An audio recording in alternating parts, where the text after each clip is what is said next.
विश्व नियंतांकर सेवारे सेवक माने जो भाव सेवानिष्ठ होई कार्य करिथांती बा विधि विधान नीतिकांति करिथांती सेही भली भावे श्रीमंदिर मुख्य प्रशासक हुंतु किंबा प्रशासक माने मध्य महाप्रभुंकर सेवारे दिन राति को एक कर देई थांती। कारण महाप्रभुंकर सेवा यदि समर्पण मनोभाव रे करिवे आपण ताले केउंटी ना केउंटी बारंबार सुजोग देबे। एमती जणे व्यक्तित्व आम सहित अछंती जहाँकर परिचय देवा आवश्यकता नहीं, जे कि थरे नुह कि दुई थर नुह कि तीन थर नुह छह थर महाप्रभुंकर सेवानिष्ठ होइचंती। रथयात्रा भली विश्व प्रसिद्ध आराध्य देवतांकर रथयात्रा मध्य पूर्णांग करिचंती एवं अनेक गुड़े गुरुत्वपूर्ण निष्पत्ति मध्य तांकर समय काल रे निया जाइथला। महाप्रभुंकर स्पर्श एवं रथ उपर चढ़िबा एसबू गुड़िक मध्य गुरुत्वपूर्ण निष्पत्ति निया जाइथला। आज आम सहित अछंती श्रीमंदिर मुख्य प्रशासक डॉक्टर अरविंद पाड़ी। तांको तांकर मनर कथा अलौकिकता जगन्नाथଙ୍କ सहित किछि घटिछि कि एवं अजଣା कथा एमती किछि रही जाइछि कि आमे विस्तृत भावे आलोचना करिवा। डॉक्टर अरविंद पाड़ी आम बुलेटिन को स्वागत करी। आपण निश्चित आम जाना पाइबू छह थर रथयात्रा अनेक अभिज्ञता महाप्रभुंकर आशीर्वाद नथिले बोधे यह संभव हो पार न। जय श्री जगन्नाथ महाप्रभु निश्चित भाव में महाप्रभु को आशीर्वाद रही बोली मु सबु क्षण में भावे एवं आम निजक सौभाग्यशाली मन करूँ जे महाप्रभु को सेवा करिवार सुजोग पाइचु। आम जड़े सरकारी अधिकारी तहबिल आम दरमा नहीं सरकारी कार्य करूँ कि महाप्रभु को कार्य करिवार सुजोग निश्चित भाव में अनन्य एवं से आम निजक सबुबले धन्य मन करूँ। यह मोर द्वितीय पाली। प्रथम पाली रे 2012 मसीहा 2013 मसीहा 2014 मसीहा नवकलेवर पूर्व वर्ष आप निजे अनुधान करिसेंती। से समय आम महाप्रभु को सेवा करिवार सुजोग पाइछे एवं परवर्ती पर्याय आम जो दिल्ली रे अवस्थान करूँ फेरिबा परे 2024 मसीह आड़प मंडप पहंडी रे एक घटना होता एवं तापरे राज्य सरकार निष्पत्ति नहीं आमको पुणी थे से सुजोग देवाई आम राज्य सरकार को धन्यवाद दौचु एवं महाप्रभुंर आशीर्वाद अच्छी बोली मु व्यक्तिगत भाव में भावे जे आपण मन थी 2024 मसीहा जुलाई मासर 11 तारिख राति 11टा बेले ही मोर बदली ऑर्डर बा अपॉइंटमेंट ऑर्डर आसला एवं तार 2 दिन पर ही बाहुड़ा यात्रा थिला एवं तार 2 दिन पर रत्न भंडार प्रथम थर पई एते वर्ष पर 45-46 वर्ष पर खोलिवार थिला। एक बहुत आह्वानपूर्ण मुहूर्त महाप्रभु आमको से दायित्व बा आशीर्वाद देइथिले एवं ताहा तांकर कृपारु सबकिछि निर्विघ्न रे समापित होइछि। आमे सबु क्षण रे आमे निजको धन्य मने करू एवं व्यक्तिगत भाव में तो मु भावे निजको निजर जीवन को कृतार्थ बोली भावे जे महाप्रभु को सेवारे आमे किछटा सेथिरे योगदान करि पारुछु। एमती किछि अलौकिकता घटना घटिछि जोठी कि आज भी जेतेबेले भावंती केउठी ना केउठी देहरे सिहरण सृष्टि हुए एवं गोटे रोमांच सृष्टि होता है। एमती किछि अलौकिक अनेक मुहूर्त रही किंतु कौन सी अलौकिक घटना को मु टेलीविजन पर्दारे कहवाई चाहिए ना क्षमा करेंगे किंतु महाप्रभु सहित अंतरंगता प्रति मुहूर्त हुए। जे कौन से आप निजे भी जड़े सांबादिक हिसाब से हूँ जी भी साधारण भक्त भी हो कि जड़े पद पदवीधारी व्यक्ति हूँ कि जेकोसी अनुष्ठान व्यक्ति हूँ आमे जदि महाप्रभु को समर्पण भाव नहीं कि आशीर्वाद कामना करवा प्रत्येक मुहूर्त आपण रोमांच आनीदेव एवं जेहेतु आमे गोटे पदवी रे अधिष्ठित होइछे मुख्य प्रशासक हिसाब रे एवं श्रीमंदिर प्रशासन रो गुरु दायित्व नहींचे परिचालना दायित्व नहींचे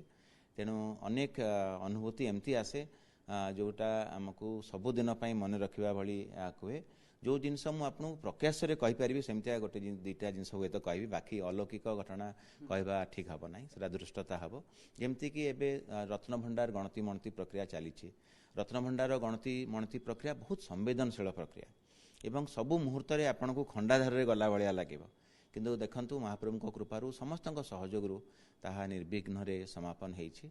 एबे गोटे उदाहरण देखिए मुझे कहबी एबे चलती भंडार बाहर रत्न भंडार एवं भीतर रत्न भंडार गणति मणति प्रक्रिया सरी भीतर रत्न भंडार गणति प्रक्रिया चालू रही एबे सामयिक भाव में बंद अच्छी एबे किछिटा महाप्रभु अलंकार तांकर श्रीअंगरे लगी होता है। आपण निजे पुरीवासी हिसाब से व्यक्तिगत भाव में जानी जे महाप्रभु रूपारसिक सुआ थंटिया एक अलंकार जहाँकि स्नान पूर्णिमा दिन ओलागी हेब ଏବଂ ପୁଣି ନୀଳାଦ୍ରି ବିଜେ ପରେ ତାଙ୍କୁ ଲାଗି ହେବ। ଆମ ପାଖରେ କେତେ ସ୍ୱଳ୍ପ ଅବଧି ରହୁଛି ଦେଖନ୍ତୁ, ଏବଂ ଆମକୁ ସରକାର ଗୁରୁ ଦାୟିତ୍ୱ ଦେଇଛନ୍ତି, ତାର ମଧ୍ୟ ଗଣତି ପ୍ରକ୍ରିୟା ହେବ, ମଣତି ହେବ ଭଣ୍ଡାର ମେକଅପ୍ ସେବଙ୍କୁ ଆମେ ଆଜି ମନେ ପଡ଼େ ଚଳନ୍ତି ଭଣ୍ଡାରର ଗଣତି କାର୍ଯ୍ୟ ମଧ୍ୟ ପୂର୍ଣ୍ଣାଙ୍ଗ ହୋଇପାରିନଥିଲା।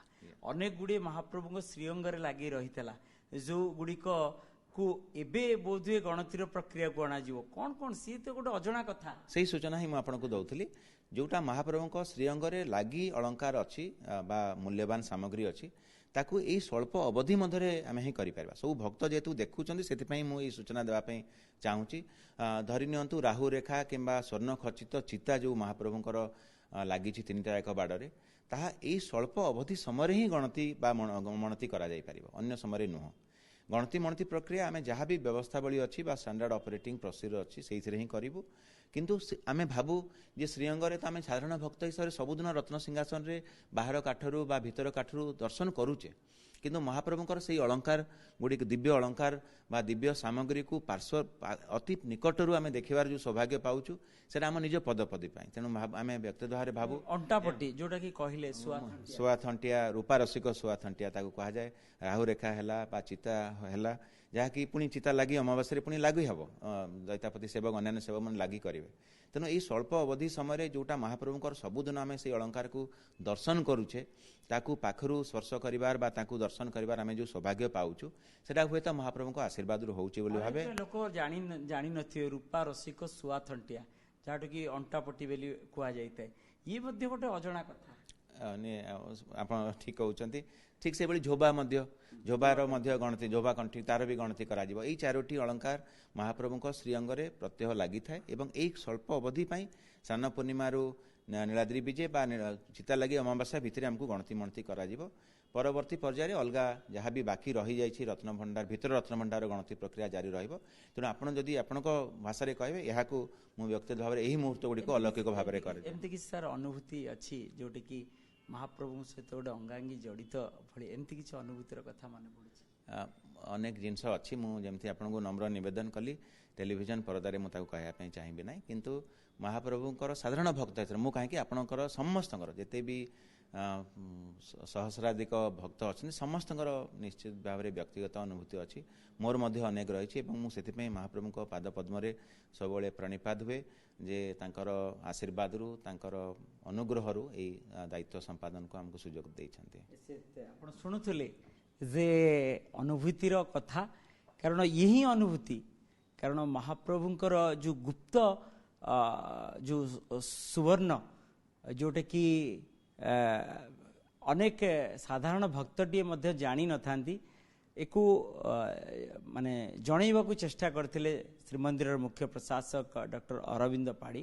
କେଉଁଠି ନା କେଉଁଠି ଆମେ ମଧ୍ୟ କହିଥାଉ ଯେ ମହାପ୍ରଭୁଙ୍କୁ ଦର୍ଶନ କରିବାକୁ ଆସିବାକୁ ହେଲେ 2 ହାତକୁ ଆପଣ ଟେକି ଦିଅନ୍ତୁ। ମହାପ୍ରଭୁ ଆପଣା ଛାଏଁ ଆପଣଙ୍କୁ ସିଏ ହିଁ ଦର୍ଶନ ଦେବେ। ଆପଣ ଦର୍ଶନ କରିବାକୁ ଆସୁଛନ୍ତି, କିନ୍ତୁ ଯଦି ହାତ ଟେକି ଆପଣ ହେ ମହାପ୍ରଭୁ ତୁମେ ଦର୍ଶନ ଦିଅ ବୋଲି ଆପଣ କହିଦେବେ, କେଉଁଠି ନା କେଉଁଠି ଆପଣଙ୍କୁ ସେ ଦର୍ଶନ ଦେବେ ଏବଂ କୃତାର୍ଥ ଲାଭ କରାଇବେ। ପୁରୀରୁ କ୍ୟାମେରା ପର୍ସନ ଗୋପାଳ ତିୱାରୀଙ୍କ ସହ